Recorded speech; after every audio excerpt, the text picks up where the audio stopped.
ఓం శనేశ్చరాయ నమ. ఛాయా మార్తాండ సంభూతం రవిపుత్రం యమాగ్రజం అని మనం శనీశ్వరుని అనేకమైనటువంటి పేర్లతో మనం చూస్తూ ఉంటాం. యమాగ్రజం యముడికి అన్నగారైన, అలాగే ఛాయాకి సూర్యదేవునికి పుట్టినటువంటి వాడు. నీలాంజన సమాభాసం రవిపుత్రం యమాగ్రజం ఛాయా మార్తాండ సంభూతం రవి ఈ యొక్క తం నమామి శనేశ్వరం అంటూ మనం పెడతాం కదా. అందువల్ల ఈ శని ఇప్పుడు మనకి ఎక్కడున్నాడండి? ఈ యొక్క సంవత్సరం అంతా కూడా, పరాభవనామ సంవత్సరం అంతా కూడా శని వక్రించి మీనరాశిలో ఉంటాడు. ఆ కారణంగా ఏమవుతుందంటే సాఫ్ట్వేర్ ఇంజనీర్లకి, మేధావులకి, ఆ తర్వాత బుర్ర ఉపయోగించి పెద్ద పెద్ద పోస్టుల్లో ఉన్నటువంటి వాళ్ళ ఉద్యోగాలకు అన్నిటికి కూడా చాలా భంగం కలుగుతుంది. అంతేకాకుండా ఆ యొక్క గురుడు మిథున రాశిలో ఉన్నాడు. అందువలన మనం కనుక గమనించినట్లయితే చిన్నజీర స్వామి ఇప్పుడు మన కాంట్రవర్సీలో ఇరుక్కున్నారు. అలాగే జ్యోతిర్మయ పీఠం ద్వారకలో మరి ఆయన ఉత్తరాఖండ్లో ఉన్నటువంటి దాంట్లో మరి ఈ యొక్క జగద్గురువులైనటువంటి అవిముక్తానంద భారతి గారు ఆయన ఇరుక్కున్నారు. కాంట్రవర్సీలే ఏముండవు. కాబట్టి ఇవన్నీ ఇలా పెద్ద పెద్ద వాళ్ళంతా కూడా పీఠాధిపతులు, బాగా ఫేమస్గా ఉన్నటువంటి వాళ్ళందరూ ఇరుక్కుపోతూ ఉంటారు. అలాగే పెద్ద పెద్ద ఉద్యోగాల్లో చేస్తున్నటువంటి వాళ్ళందరికీ కూడా ఆర్టిఫిషియల్ ఇంటెలిజెన్స్ వచ్చిందని చెప్పి ఉద్యోగాలు కోల్పోతూ ఉంటారు. ఇది ఈ సంవత్సరం అంతా కూడా జరుగుతూ ఉంటుంది. ఇక మనకి వివాహాలు, ఇప్పుడు విజయ దేవరకొండను మనం కనుక తీసుకున్నట్లయితే అదే శని అతనికి మేలు చేసింది. శని మహాదశ, శనిలో శని జరుగుతున్నాడు. ఆరుద్ర నక్షత్రం అతనిది మిథున రాశి. మరి రష్మిక మదన్నది ఏంటండి? మరి స్వాతి నక్షత్రం తులారాశిది. మరి వీరిద్దరికి కూడా వివాహం చేసింది. మన వాడికి రవి, శుక్ర, తర్వాత గురుగ్రహాలు ఇద్దరు కూడా కలిసి రాహుతో కలిసి ఉండడం వల్ల, ముఖ్యంగా మిగతా గ్రహాలను వదిలేసేయండి, శుక్ర గురు గ్రహాలు ఇద్దరు కూడా కలిసి ఉండడం వల్ల మనకి శని దృష్టి ఉండడం వల్ల మనకి ఇతనికి వివాహం జరిగింది, మంచిగా ఇదైంది. మరి ఆ విధంగా ఈ యొక్క శనీశ్వరుడు అందరికీ కూడా ఈ ఐరన్ బిజినెస్లో ఉన్నటువంటి వాళ్ళకి, సినీ రంగంలో ఉన్నటువంటి వాళ్ళకి, రాజకీయ రంగంలో ఉన్నటువంటి వాళ్ళకి మేలు చేశారు. ఇప్పుడు మనం కనుక కవిత గారిని తీసుకుంటే మరి జాగృతి బీఆర్ఎస్ కవిత, కేసీఆర్ గారు అమ్మాయి, క్లీన్ షీట్ వచ్చింది టెక్నికల్ ఇష్యూస్లో. ఆ లెక్కర్ స్కామ్లో ఆమె నిర్దోషి అని ప్రకటించడం జరిగింది. శని మహర్దశలు శని దృష్టిలో ఉండడం వల్ల.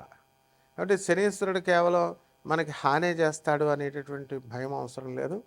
కాబట్టి ఈ విధంగా మనము పూర్వజన్మల్లో మనం చేసినటువంటి పాపాల కారణంగా గురుదోషణలు, దైవ దోషణలు, అనాథలకి, వికలాంగులకి, సాధువులకి, మరి పేదవారికి మనం సహాయం చేయకుండా మూర్ఖంగా వెళ్ళిపోవడము, ఇలాంటివన్నీ చేయడం వల్ల, పాపాలు చేయడం వల్ల ఈ శని తన యొక్క డ్యూటీ తాను చేస్తాడు. శిక్షించే వాళ్ళని శిక్షిస్తాడు, మరి మెచ్చుకునేటటువంటి వాళ్ళు మెచ్చుకుని ఇవన్నీ ఇస్తాడు. మళ్ళీ మీరు గమనించినట్లయితే ఈ యొక్క పోతులూరు వీరబ్రహ్మేంద్ర స్వామి వారి బనగానపల్లి మఠం, వీరబ్రహ్మేంద్ర మఠానికి వాళ్ళ ఎప్పటి నుంచో ఎన్నో సంవత్సరాలుగా ఆగిపోయింది. మరి ఈరోజు ప్రతాపరుద్ర అతన్ని, వాళ్ళ అమ్మాయి పెద్ద అతన్ని పీఠాధిపతిగా చేశారు. అంటే అపరిష్కృతంగా ఉన్నటువంటి పనులన్నీ కూడా పరిష్కృతమైపోయి ముందుకు తీసుకెళ్తూ ఉంటాడు. ఏ రాశుల వారికి, ద్వాదశ రాశుల వారికి, మనకి ఏ రాశుల వారికి శని అనుకూలంగా ఉంటాడో ఆ యొక్క రాశులన్నీ కూడా ముందుకెళ్తాయి. ఏవైతే అనుకూలంగా లేవో వాళ్ళకి మరి దెబ్బతీస్తూ ఉంటాడు. అంతేకాకుండా ఇప్పుడు పంచగ్రహ కూటమి నడుస్తుంది.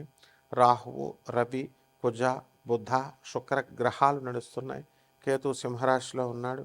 మరి వీటి కారణంగా మనకి శని మేనరాశిలో ఉండడము, వీళ్ళంతా కూడా వ్యయంలో ఉన్న కారణంగా కూడా మనకి అనేకమైనటువంటి మార్పులు వస్తూ ఉంటాయి. కాబట్టి ఇవి కోటాను కోట్ల మందికి కామన్ ప్లాట్ఫారం మీద మనం చూసి చెప్పేటటువంటి రాశిఫలాలు, ద్వాదశ రాశిఫలాలు.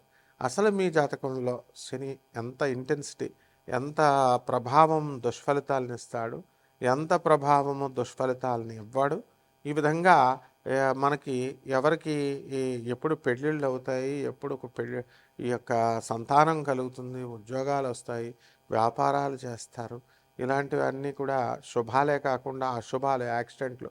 ఇప్పుడు సింహరాశి వారికి ఏం జరిగిందండి? సింహరాశి మఖా నక్షత్రం సింహరాశిలో ఉన్నటువంటి ఒకళ్ళకి మరి బైక్ మీద వెళుతుంటే అవతలవాడు బైక్ మీద వచ్చేసి గుద్దేశాడు, కోమాలోకి వెళ్ళిపోయాడు.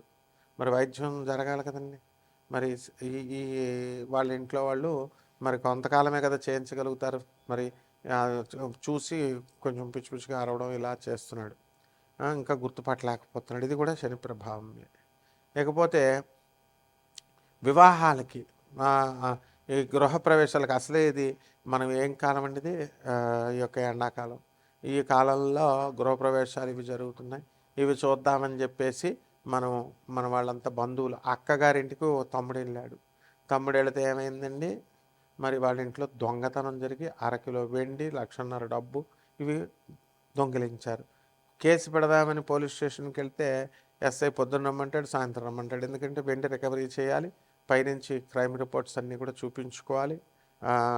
ఏసీపీ, డీసీపీ కాన్ఫరెన్సుల్లో, సిపి కాన్ఫరెన్సుల్లో చూపించాలి. ఇవన్నీ కూడా సో ప్రెజర్ ఉంటుందని ఈ విధంగా కేసు తీసుకోవట్లా. అయితే ఈ విధంగా ఇవన్నీ ఎందుకు? బంగారం రేటు పెరుగుతుందని యూట్యూబ్లో పండితులంతా కూడా మరి దొంగ భూములు చూపించి 5 లక్షలు అయిపోతుంది అని చెప్తే కొన్నారు. మొన్న ఇటీవల వైజాగ్లో బంగారం కోసం ఎక్కువ రేటు పెరిగింది కాబట్టి ఆ బంగారం కొనడం కోసం పీక కోసేసాడు. చూశారు కదా మీరు? దొంగతనాలు జరుగుతున్నాయి, దోపిడీలు జరుగుతున్నాయి. కాబట్టి బంగారం కొనొద్దు ఎవరు కూడా. పేదవాళ్ళ యొక్క ఖర్చు అనేటటువంటిది బాగా పడుతుంది, శాపం అనేటటువంటిది. కాబట్టి మీ వ్యక్తిగత జాతకాల కోసం మమ్మల్ని సంప్రదించండి. పూర్తిగా ఏమి కావాలో అన్నీ కూడా ఉద్యోగాలు ఎప్పుడు వస్తాయి ఇవన్నీ కూడా. ఇక 12 రాశి వారి అందరికీ కూడా మనకి ఒక్కొక్క రాశి వారిగా ఈ పరాభవనామ సంవత్సరంలో మనకి ఏం జరుగుతుందో చూద్దాం. వృషభ రాశి వారికి అందరికీ కూడా ఆదాయాలు బాగా పెరిగిపోతాయి. పరాభవనామ సంవత్సరం వచ్చింది మీకు. మా గురువుగారు గురునాథ్ శర్మ గారిలా మీ అందరికీ కూడా చక్కగా దత్తాత్రేయ స్వామి వారి యొక్క అనుగ్రహం మీ అందరికీ లభిస్తుంది. మీరందరూ కూడా ఆదినారాయణులు అయిపోతారు, ఆర్థిక నారాయణులు అయిపోతారు. డబ్బే డబ్బు మీకు. కాబట్టి వృషభ రాశి వాళ్ళు ఎట్టి పరిస్థితుల్లో భయపడాల్సిన పని లేదు. మీకు లాభంలో వక్రించిన శని ఉన్నాడు. ఇనప బిజినెస్లు పెట్టుకోండి. లక్ష్మణ్ అని యూసఫ్ కూడా వెళ్ళండి, నేను చెప్పేది అబద్ధమైతే.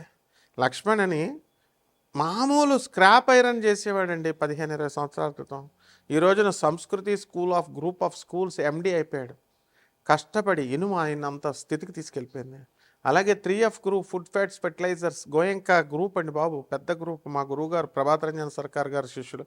కుబేర్ బంజావో అన్నారు మా గురువుగారు. కుబేర్లు అయిపోయారు. వెస్ట్ ఆఫ్రికాలో ఫ్యాక్టరీస్ పెట్టారు. మీరు కూడా అలాగే అయిపోతారు వృషభ రాశి వారు. ఇక రాజ్యస్థితిగతుడైనటువంటి రాహుగ్రహం ఎప్పుడు ఉద్యోగాల్లో టెన్షన్లు. ఆ టెన్షన్లు భరించలేక మరి జుట్టంతా కూడా చిన్న జుట్టుగా కటింగ్లు చేసేసుకుంటారు. కాబట్టి నిరంతర తలస్నానం, నిరంతర జపధ్యానాలతో వృషభ రాశి వారి ఆధ్యాత్మికంగా పురోభివృద్ధి పరాభవనామ సంవత్సరంలో జరుగుతుంది. ఇకపోతే 24 అక్టోబర్ 2024 వరకు మీ యొక్క గురుడు కర్కాటక రాశిలో ఉండి దాని తర్వాత అతిచారం వల్ల సింహరాశిలోకి వెళ్తాడు. పార్థసారథుల్లాగా అయిపోతారు మీరంతా కూడా. అసలు మోక్షమే మోక్షం. మీరు ఏ పని పట్టుకున్నా సరే గ్రాండ్ సక్సెస్. కాబట్టి వృషభ రాశి వాళ్ళకి ఇంకేం కావాలండి మీకు? ఆడవాళ్ళ జోలికి వెళ్ళకండి. ఆడవాళ్ళ జోలికి వెళ్తే మాత్రం పరాభవం. అసలు ఈ సంవత్సరం పేరే పరాభవం. మరి చాలా జాగ్రత్తగా ఉండాలి అసలు. కాబట్టి ఈ రాశి వారికి మీరు అర్ధాష్టమ కేతు ఉన్నాడు, డిప్రెషన్లకు గురవుతున్నారు. కాబట్టి గురువు యొక్క అనుగ్రహం ఉండాలి. మరి తర్వాత డిసెంబర్ 1, 2026 సంవత్సరం నుంచి ఈ కేతువు కర్కాటక రాశిలోకి వస్తున్నాడు. గురుకేతువులు ఇద్దరూ కలుస్తున్నారు. కాబట్టి గురుచండాల యోగం లాంటి రాహు దృష్టి ఉండడం వల్ల గురుచండాల యోగం లాంటి ఫలితాలు వస్తాయి. ప్రేమించిన అమ్మాయిని సగంలో వదిలేస్తారు, పూజించే దేవుణ్ణి సగంలో వదిలేస్తారు, అన్ని పనులు సగంలోనే వదిలేయడానికి అవకాశాలు ఉంటాయి, కాన్సన్ట్రేషన్ దెబ్బతినడానికి అవకాశాలు ఉంటాయి. పరిహారాలు వచ్చేసరికి అర్ధాశ్రమ కేతువు కాబట్టి కేతు జపం చేయండి, కేతు స్తోత్రాలు చదవండి. కేతువుకి 1.5 కిలో ఉలవల్ని ఆవుపేట రంగు ఉన్నటువంటి వస్త్రాల నుంచి పేద బ్రాహ్మణులకి సోమవారం నాడు ఉదయం 7 గంటలకు దానం చేసుకోండి. దశమహావిద్యల్లో ఒకటైనటువంటి ధూమావతి అమ్మవారి యొక్క హోమాన్ని మీ ఇళ్లలో చేసుకోండి. దీపుష్ఠార్లాగా అయిపోతారు.